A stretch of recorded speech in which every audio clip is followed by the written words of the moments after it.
Hello students, my name is Advocate Ayush and I am your guide mentor for CLAT PG, LLM and other LLM entrance examination. Right. So today we are discussing about citizenship. तो citizenship जो है ये बहुत बड़ा topic नहीं है, that is a small topic. इससे भी कोई बहुत ज़्यादा क्वेश्चंस तो नहीं आता है, but that is important to understand the concept and exam में भी पूछ ले तो उसके लिए इंपॉर्टेंट है कि हम पढ़ के रखें, है ना। तो सिटीजनशिप है that is under part 2 of Indian constitution.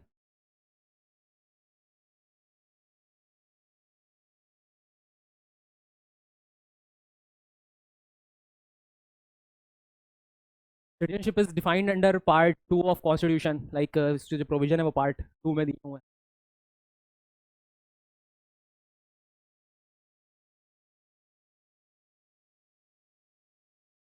Part 2, ठीक है।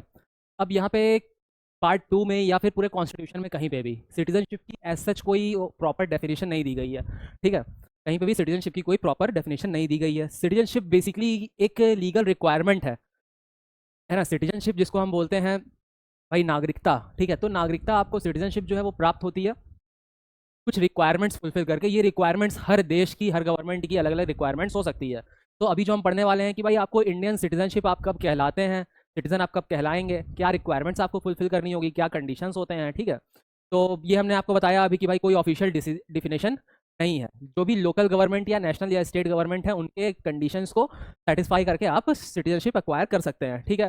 जो सिटीजन्स होते हैं उनको अंडर कॉन्स्टिट्यूशन कुछ राइट्स गारंटीड किए हैं जो कि आप सबको पता है, दैट आर फंडामेंटल राइट्स। तो क्या सिर्फ सिटीजन्स को ही फंडामेंटल राइट गारंटी किए जाते हैं? The answer is no. Citizens as well as foreigners जो कि सिटीजन नहीं होते हैं, जिसको हम नॉन सिटीजन्स बोल सकते हैं, उनको भी हम फंडामेंटल राइट्स गारंटीड करते हैं।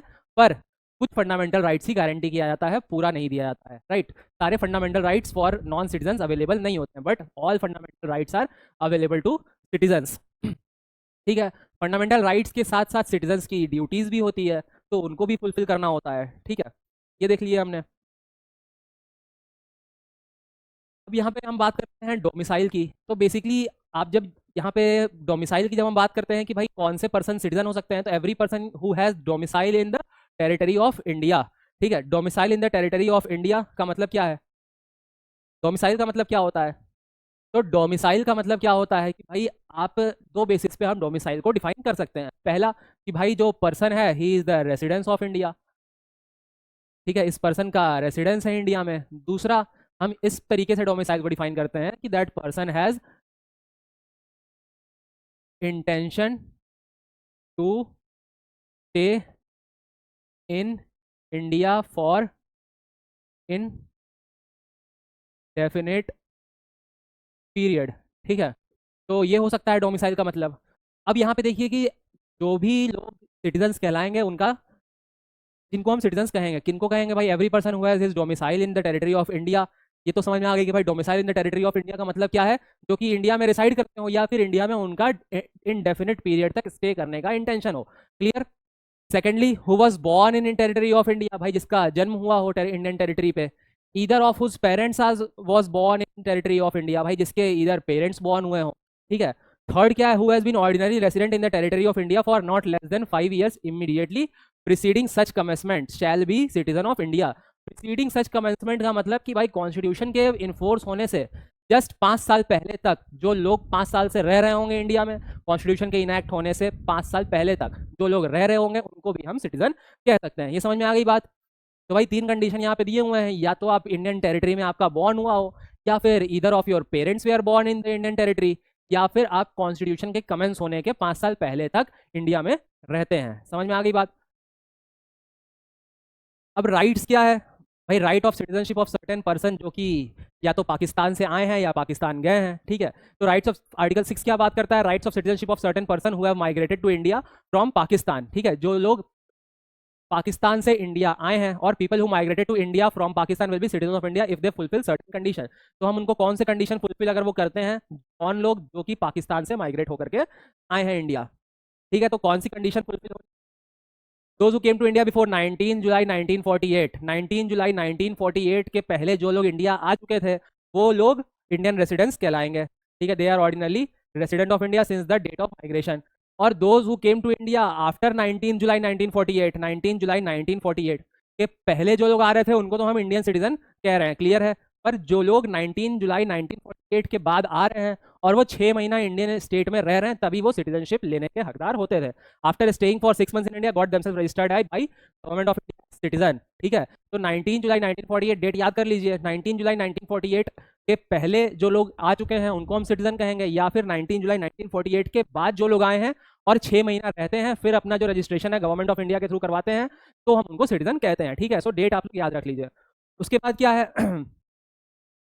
Right of citizenship to of certain migrants to Pakistan. भाई जो लोग इंडिया से पाकिस्तान माइग्रेट कर गए चले गए उनका सिटीजनशिप स्टेटस क्या रहेगा, तो वो आर्टिकल 7 डिफाइन करता है। People who migrated to Pakistan will not be citizen of India if they migrated after 1 March 1947।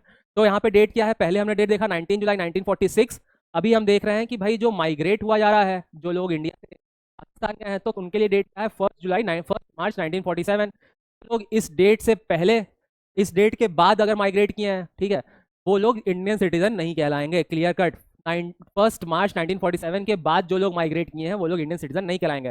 But if they subsequently return back to India under a permit for resettlement or permanent return issued by government of India, अगर वो लोग वापस आ जाते हैं इस तरीके के permanent settlement या intention to reside in Indian territory for indefinite period, तो हम उनको भी सिटीजनशिप के राइट्स कन्फर कर देते हैं। ठीक है, अब यहाँ पे क्या है कि भाई जो पर्सन, ऐसे लोग जो कि इंडियन सिटीजन तो हैं पर ओरिजिन या फिर उनका जो बॉर्न हुआ है वो बाहर है, ठीक है, तो rights of citizenship of certain person of Indian origin residing outside India, ठीक है, जो कि बाहर रहते हैं, बेसिकली एनआरआईज जो हो सकते हैं। तो any person who is either of whose parents और हुज ऑफ ग्रैंड पेरेंट्स, ठीक है, यहाँ पे हमने देखा था कि भाई पेरेंट्स और ग्रैंड पेरेंट्स पर जो एनआरआईज हैं जो बाहर रहते हैं उनके लिए सिटीजनशिप हम कैसे तय करते हैं, जो कि ईदर ऑफ हुज पेरेंट्स, जिसके या तो कोई भी मम्मी या पापा में से कोई भी पेरेंट्स, या फिर ग्रैंड पेरेंट्स जो कि इंडिया में बॉर्न हुए हों और जो कि इंडिया में and who is residing in any country outside India shall be deemed to be a citizen of India if he has been registered as a citizen of India by the diplomatic or consular representative of India in the country where he is residing। तो इसका simple सा मतलब यह है कि कोई भी किसी भी पर्सन के पेरेंट्स या उसके ग्रैंड पेरेंट्स अगर इंडिया के बाहर रहते हैं, ठीक है, तो वो भी इंडियन सिटीजनशिप कंसिडर किए जाए, इंडियन सिटीजन कंसिडर किए जाएंगे, बशर्ते वो लोग जहाँ पे भी रहते हैं जिस भी कंट्री में वहाँ के डिप्लोमेटिक कॉन्सुलर या फिर वहाँ के जो इंडियन रिप्रेजेंटेटिव जो डिप्लोमेट होंगे, डिप्लोमेसी होगी, वहाँ पे वो अपनी सिटीजनशिप रजिस्टर करवाएंगे। ठीक है, ये समझ में आ गई बात। आर्टिकल 8 क्या हो गया, उसके बाद क्या है, ये सब छोटे छोटे टॉपिक्स हैं। आर्टिकल 9 देख लेते हैं। आर्टिकल 9 हम देख लेते हैं, person voluntarily acquiring citizenship of foreign state not to be a citizen. ठीक है, तो हमारा जो कॉन्स्टिट्यूशन का फीचर है that feature enables us for single citizenship. ठीक है, डुअल सिटीजनशिप हम नहीं ले सकते हैं। अगर लेट सपोज हम डुअल सिटीजनशिप अक्वायर कर लेते हैं, लेट सपोज जैसे विजय माल्या हो गया, ठीक है, अभी तक कुछ दिन पहले तक आपने देखा होगा अक्षय कुमार भी न्यूज़ में थे, पर रिसेंटली पता चला कि भाई अक्षय कुमार ने कनाडा की सिटीजनशिप छोड़ दी है। ठीक है, तो विजय माल्या है भाई, यूके का सिटीजनशिप उनके पास है, तो क्या they are eligible for acquiring the citizenship of India as well? The answer is no, because India permit single citizenship policy. अगर आपके पास इंडियन सिटीजनशिप है तो आप दूसरी कंट्री का सिटीजनशिप नहीं ले सकते। अगर आपने दूसरी कंट्री का सिटीजनशिप ले लिया तो इंडियन सिटीजनशिप आपकी ऑटोमेटिक कैंसिल हो जाएगी। ये समझ में आ रही है बात?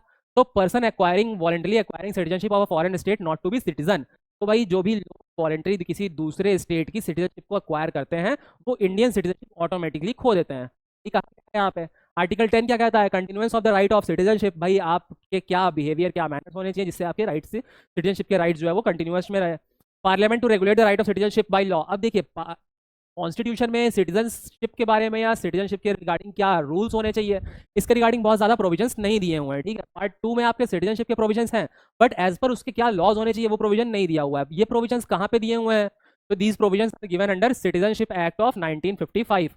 ठीक है, पार्लियामेंट ने 1955 में ये लॉज इनैक्ट किया जिसमें कि सिटीजनशिप एक्ट को इनैक्ट किया और इसी के थ्रू सिटीजनशिप के रिगार्डिंग रूल्स जो है वो गवर्न होते हैं। ठीक है, अब आप देख लीजिए कि भाई सिटीजनशिप एक्ट में सिटीजनशिप को अक्वायर करने का, सिटीजनशिप को एक्विजिशन करने का क्या क्या तरीका दिया हुआ है। ठीक है, तो सबसे जो कॉमन और ऑब्वियस तरीका है दैट इज बाई बर्थ। अगर आपका इंडिया में बर्थ हो रहा है, जन्म हो रहा है, तो आप ऑटोमेटिकली इंडियन सिटीजन है, राइट। तो बाई बर्थ। बाई डेसेंट मतलब कि भाई आपके पेरेंट्स या ग्रैंड पेरेंट्स इंडिया में बॉर्न हुए हैं, that means you are also a citizen of India. Descent हो गया। रजिस्ट्रेशन, जो मैंने आपको बताया कि भाई किसी कंट्री में आप दूसरे कंट्री में रहते हैं तो वहाँ के काउंसलर से, वहाँ के डिप्लोमेटिक काउंसलर, या फिर आप कहीं बाहर से आए हैं तो इंडिया में रह के आपको कुछ साल इंडिया में रहना पड़ता है, उसके बाद आपको सिटीजनशिप दी जाती है by the way of registration. India में ये जो कुछ साल रहने का criteria that is of 12 years. अगर आप फॉरेन कंट्री से आते हैं और इंडिया से 12 साल तक इंडिया में रहते हैं तो you are eligible to acquire the rights what are guaranteed for Indian citizen, तो आपको बेसिकली सिटीजनशिप मिल जाएगी। For instance the exam you can consider the example of Adnan Sami, right. Naturalisation, naturalisation मतलब कि भाई जब आप 12 साल आपका कंप्लीट हो जाएगा उसके बाद ऑटोमेटिक आपको मिल जाएगी सिटीजनशिप। इनकॉर्पोरेशन ऑफ टेरिटरी, भाई उसका मतलब ये है कि अगर लेट सपोज कल हो के कोई टेरिटरी इंडिया में मर्ज हो जाती है, लेट सपोज हमने पाकिस्तान को अपने अंदर ले लिया या फिर हमने बांग्लादेश को इंडिया में मर्ज कर लिया, तो जो भी पाकिस्तान या बांग्लादेश के सिटीजन होंगे वो ऑटोमेटिकली इंडिया के सिटीजन हो जाएंगे। क्लियर है? तो इसी को हम बोलते हैं इनकॉर्पोरेशन ऑफ टेरिटरी। समझ में आ रही है बात? ओके, अब हम देखते हैं कि भाई ये सिटीजनशिप जो है ये टर्मिनेट कैसे हो सकता है। अभी तो हमने देखा कि एक्वायर हम कैसे कर सकते हैं, अब हम देखेंगे ये टर्मिनेट कैसे हो सकता है। तो पहला जो टर्मिनेशन का प्रोसेस है दैट इज रिनंसिएशन। ठीक है, रिनंसिएशन मतलब कि भाई आप खुद से अपना जो सिटीजनशिप है उसको रिनाउंस कर देंगे, त्याग देंगे अपना सिटीजनशिप, आप सिटीजनशिप छोड़ देंगे। ठीक है, सिटीजनशिप छोड़ देंगे। दूसरा भाई टर्मिनेशन, टर्मिनेशन का मतलब कि भाई यहाँ पे गवर्नमेंट, ठीक है, आप यहाँ पे ऑटोमेटिक आपका जो सिटीजनशिप है वो कैंसिल हो जाएगा। कैसे कैंसिल हो सकता है? अगर आपने वॉलंटरी किसी दूसरे कंट्री की सिटीजनशिप एक्वायर कर ली तो आपका जो यहाँ पे सिटीजनशिप है वो ऑटोमेटिक। डिप्रिवेशन हो सकता है आपने कोई गवर्नमेंट के लॉज पॉलिसी के फॉलो नहीं किया हो या कंप्लाई नहीं किया हो, उसकी वजह से गवर्नमेंट इस सिटीजनशिप को कैंसिल भी कर सकती है, डिप्राइव भी आपको कर सकती है सिटीजनशिप से। तो दीज आर द 3 वेज जिससे हम टर्मिनेशन कर सकते हैं सिटीजनशिप का, रिनंसिएशन, टर्मिनेशन, डिप्रिवेशन। ठीक है, अब यहाँ पे सिटीजनशिप अमेंडमेंट एक्ट आया था 2003 में जो कि ऐड करता है dual citizenship for overseas citizen for specified countries. ठीक है, अब हमने जैसे ही बताया कि हम इंडिया में डुअल सिटीजनशिप को नहीं मानते हैं, है ना। अगर आपने कोई वॉलंटरी किसी दूसरे कंट्री की सिटीजनशिप ले रखी है तो आपका इंडिया का सिटीजनशिप ऑटोमेटिक कैंसिल हो जाएगा। पर सिटीजनशिप अमेंडमेंट एक्ट 2003 इसमें ऐड करता है डुअल सिटीजनशिप के प्रोविजन को, इसके लिए फॉर ओवरसीज सिटीजन जो कि फॉरेन कंट्रीज में रहते हैं, फॉर स्पेसिफाइड कंट्रीज, ये स्पेसिफाइड कंट्रीज के लिए है जो कि 4th शेड्यूल में मेंशन है। ठीक है, यहाँ पे इस सिटीजनशिप अमेंडमेंट एक्ट के थ्रू आपको ज़्यादा डिटेल में नहीं पढ़ना है इसको, बस आपको ये याद रखना है कि सिटीजनशिप अमेंडमेंट से क्या इफेक्ट हुआ था। ठीक है, तो इसमें हम dual citizenship for overseas citizen add किए थे, पहली चीज़। दूसरा हमने ऐड किया था special provisions for citizenship for person, किसके लिए? Who is belonging to Hindu, Sikh, Hindu religion, Sikh, Buddhist, Jain, Parsi community, या फिर, ठीक है, ये समझ में आ रही है बात आपको? अगर मैं बता रहा हूँ आप हिंदू हैं या फिर सिख हैं या बुद्धिस्ट हैं या जैन हैं या पारसी हैं या क्रिश्चियन हैं, ठीक है, या और ये लोग कौन से देश से हैं? तो अफगानिस्तान से हैं, बांग्लादेश से हैं, पाकिस्तान से हैं। तो आपको अब समझ में आ रहा होगा कि ये जो 3 कंट्रीज हैं इसमें हम देखें तो जो ये पॉपुलेशन है हिंदू, सिख, बुद्धिस्ट, जैन, पारसी, क्रिश्चियन, इनकी पॉपुलेशन माइनॉरिटी में होगी, इनकी पॉपुलेशन कम होगी, जहाँ पे परसिक्यूशन के, इनके साथ हरासमेंट के, इनके राइट्स के वायलेशन के चांसेस मैक्सिमम होंगे, है ना। तो इस रिलीजन के लोग अफगानिस्तान, बांग्लादेश और पाकिस्तान जैसी कंट्रीज से अगर रिलीजियस परसिक्यूशन करके फियर अगर उनको कुछ है, ठीक है, रिलीजियस परसिक्यूशन मतलब कि जहाँ पे रिलीजन के नाम पे किसी को मारा जाता हो या रिलीजन के नाम पे किसी के वॉयलेशंस होता हो, या माइनॉरिटी जो है जो कि जिसकी पॉपुलेशन कम है उनके साथ अच्छा व्यवहार नहीं होता हो, उनको फियर में रखा जाता हो, ठीक है, परसिक्यूशन के।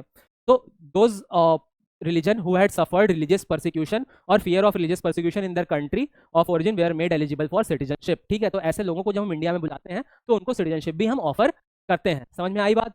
तो आपको ये याद रखना है कि भाई सिटीजनशिप अमेंडमेंट एक्ट जो 2003 का था और जो 2019 का था, ठीक है, इसमें क्या क्या चेंजेस हुए थे, ठीक है, ये समझ में आ गई बात।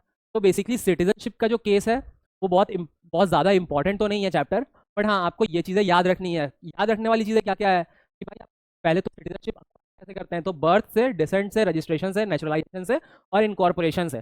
ठीक है, दूसरा इंपॉर्टेंट क्या है जो आपको याद रखना है, दैट इज टर्मिनेशन कैसे कैसे सिटीजनशिप का हो सकता है। पहला रिनंसिएशन से, दूसरा टर्मिनेशन से, थर्ड डेप्रीवेशन से। तीनों मैंने आपको बता दिया। ठीक है, इससे पहले जो हमने डिस्कस किया उसमें आपको क्या रखना था याद? 2 डेट्स आपको याद रखनी थी कि भाई जो लोग आफ्टर 1 मार्च 1947 के बाद इंडिया में आफ्टर माइग्रेट किए हैं इंडिया से, तो उनको हम सिटीजनशिप इंडिया की नहीं देंगे। ठीक है, people who migrated to Pakistan will not be citizens, ठीक है, दे माइग्रेटेड ऑन 1 मार्च 1947। तो 1 मार्च 1947 से पहले जो लोग माइग्रेट पाकिस्तान भाग गए होंगे उनको हम इंडियन सिटीजनशिप नहीं देंगे। ठीक है, और जो लोग 19 जुलाई 1948 से पहले इंडिया में आ गए थे उनको हम सिटीजनशिप देंगे, या जो लोग 19 जुलाई 1948 के बाद इंडिया में आए हैं उनको हम 6 महीने इंडिया में रहने के बाद गवर्नमेंट ऑफ इंडिया से रजिस्ट्रेशन होगा। ये सारी चीज़ें आपको जो है इंपॉर्टेंट याद रखनी है। ठीक है, आई होप ये आपको लेक्चर समझ में आया होगा। इसके रिगार्डिंग जो भी डाउट होगा आप हमसे पूछ सकते हैं। Thank you so much.